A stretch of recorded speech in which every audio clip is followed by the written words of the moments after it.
बचत और बढ़त की तर्ज पर मुख्यमंत्री अशोक गहलोत का बजट रहा है, जिसमें आमजन से लेकर सभी वर्गों का ध्यान रखा गया। बजट में टोंक जिले के निवाई में ट्रॉमा सेंटर और टोंक में वेद महाविद्यालय की घोषणा की है। वहीं आमजन को 100 यूनिट घरेलू बिजली फ्री, महिलाओं को यात्रा में 50% किराए में छूट और 500 रुपए सिलेंडर की भी घोषणाएं शामिल हैं। मुख्यमंत्री अशोक गहलोत का बजट आ चुका है, जहां बीजेपी से लोक लुभावना और चुनावी बजट बता रही है तो आमजन इसे राहत देने वाला बजट बता रहा है। हमारे साथ टोंक के कुछ लोग मौजूद हैं, कांग्रेसी भी हैं, बीजेपी भी हैं, व्यापारी भी हैं। इनसे जानते किस प्रकार का यह बजट रहा। हाँ, नाम बता। शेदार बोल रहा हूँ। इस तरीके का बजट रहा है।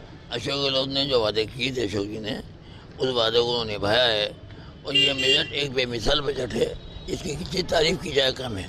तो ये बता रहे हैं कि ये जो बजट आया वो बेमिसाल है। हमारे साथ और भी कुछ लोग हैं, उनसे बात करते हैं। मोहम्मद शकील। देखो, बजट एक ऐतिहासिक बजट है और इस बजट में युवाओं को, बेरोजगारों को, सबको जो है देखा गया है और कई भर्तियां बेरोजगारों के लिए निकाली गई हैं। जो लोग महंगाई से और बेरोजगारी से परेशान थे, इस राजस्थान बजट में उसका ध्यान रखा गया है और ये एक ऐसा बजट है कि सभी वर्गों का इसमें ध्यान रख के, और जैसे वृद्धावस्था पेंशन की भी जो वृद्ध लोगों का भी ध्यान रखा गया है और वृद्धावस्था पेंशन को भी बढ़ाया गया है। यहाँ तक बच्चे से लेके बूढ़े तक व्यक्ति का ध्यान रखा गया। तो इसमें सभी वर्गों का ध्यान रखा गया। हमारे साथ कुछ और लोग हैं। हाँ, नाम बता। मेरा नाम है अब्दुल खालिक। देखिए, किस तरीके का बजट रहा है, कैसा राहत देने वाला बजट है? ये बजट राहत देने वाला है। अब आप देखें, पहले 50 यूनिट फ्री थे गरीबों के, अब 100 हो गए। पहले सिलेंडर कितने का आता था, अब 500 रुपये का गरीबों को मिल रहा है। चिरंजीवी योजना के अंदर पहले 10 लाख थे, 25 लाख हो गए। कई पढ़ाइयों में इन्होंने, अशोक जी ने बहुत बड़ा बजट दिया है। मेरे ख्याल से पूरे हिंदुस्तान में पहला मुख्यमंत्री है जिसने ऐसा बजट दिया। तो इनका कहना है कि पहले ऐसे मुख्यमंत्री हैं जिन्होंने इतना अच्छा बजट दिया। हमारे साथ कुछ व्यापारी भी हैं, उनसे जानते हैं। हाँ, देखिए, व्यापार के बारे में क्या कुछ मिला है? देखिए, व्यापारी को तो जैसे सारी सरकारों ने खाली हाथ रखा, इस सरकार ने भी खाली हाथ ही रखा है। व्यापारी को स्पेशल इसमें कोई चीज़ नहीं दी गई है। हमारे टोंक के लिए कोई स्पेशल इकोनॉमिक जोन यहाँ पर दे सकते हैं जिससे यहाँ पर रोज़गार बढ़ते या व्यापार बढ़ता, लेकिन ना तो व्यापारी को राहत दी गई।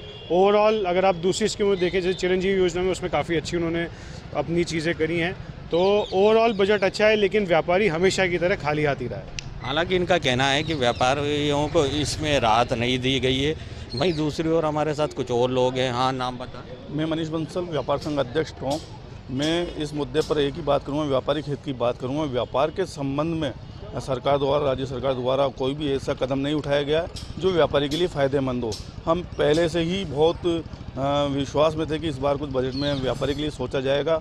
लॉकडाउन के अंदर हमारे किराया, बिजली बिल, बहुत ही ज़्यादा कर्जे में हम लोग आ गए थे, लेकिन हमारे बारे में बिल्कुल भी नहीं सोचा गया।